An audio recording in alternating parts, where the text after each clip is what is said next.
आज हम लोग उत्तरा फाल्गुनी नक्षत्र के बारे में जानेंगे कि उत्तरा फाल्गुनी नक्षत्र में यदि किसी का यदि जन्म हुआ है तो उसका स्वभाव कैसा होगा, उसका जीवन कैसा होगा।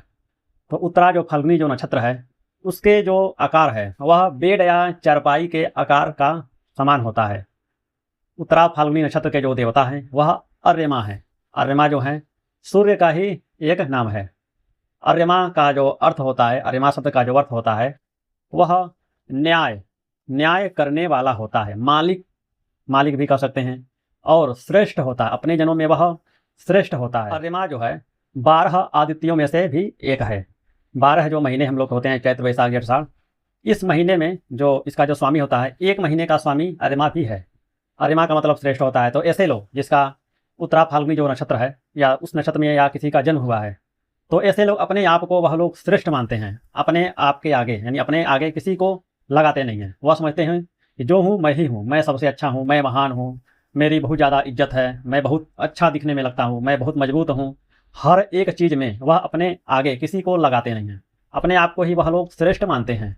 ऐसे लोग बहुत ही ज़्यादा घूमते हैं, भ्रमणशील होते हैं, यानी घूमने का शौकीन ज़्यादा होते हैं। और स्त्री के प्रति इन लोग का जो दिमाग रहता है बहुत ही चंचल होता है और कलात्मक जीवन जीने वाले होते हैं। हमेशा ये लोग कल्पनाशील करते हैं, यानी हमेशा ये लोग सोचते बहुत ज़्यादा हैं कि ऐसा कर लेंगे हम तो ऐसा हो जाएगा। अब सब कुछ अच्छा बुरा अपने आप को ये लोग सोच लेते हैं।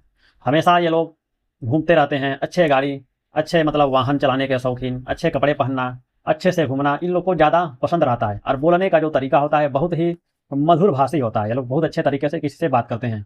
यदि मान लीजिए ये लोग यदि बिजनेस के यदि क्षेत्र में हो तो ये लोग बहुत अच्छे तरह से बिजनेस को डील करते हैं। यानी कोई भी जो कस्टमर जो भी आएगा इनके सामने उनको अपने तरफ आकर्षित कर लेते हैं। इन लोगों का जो बात करने का तरीका रहता है बहुत ही अच्छा। ऐसे लोगों को पैतृक संपत्ति का भी लाभ मिलता है। इनके पास जमीन जायदाद ज़्यादा होता है।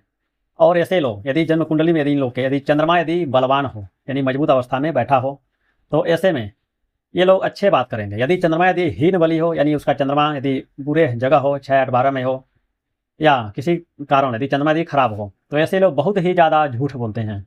ये लोग झूठ के बल पे ही अपना जीवन को चलाते हैं। यानी कैसा कहा जाए, ये लोग 80% यानी 80% ये लोग हर एक बात 80% ये लोग झूठ के बल पर ही अपना जीवन जीते हैं। 80% ये लोग झूठ जीते हैं, झूठ ज़्यादा बोलते हैं और लगते हैं लोग दिखावा करने, अपने आप को लगते हैं ज़्यादा दिखाने, अपने आप को ज़्यादा शो अप करना, ज़्यादा दिखाना ये लोग ज़्यादा करते हैं। और यदि चंद्रमा यदि मजबूत हो तो इन लोग के अंदर काम वासना बहुत ही ज़्यादा होता है। ये लोग हमेशा किसी स्त्री को देखेंगे तो बहुत ही गंदे नज़र से देखेंगे।